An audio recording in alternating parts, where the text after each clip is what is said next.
Welcome to Instant Cooking. Today I am making chocolate sira. For this we need milk chocolate, cocoa powder, milk, semolina, sugar, clarified butter. So in a pan take approximately 2 teaspoons of clarified butter. Let it melt. Now we will add 1 bowl of semolina. Roast it for approximately 1.5 minutes.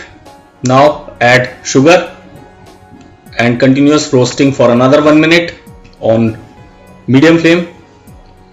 Now we will add 1 teaspoon of cocoa powder. Mix it. Add milk, approximately 200 ml of milk. Stir continuously.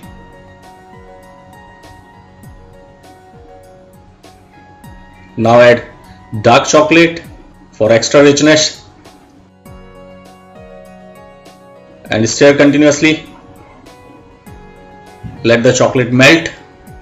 Now add 1/4 teaspoon of chocolate syrup. Finally at the end add milk chocolate. Mix it. Let chocolate melt. It will take around 15 to 20 seconds and your instant chocolatey sira, very tasty, very different, is ready. Thank you.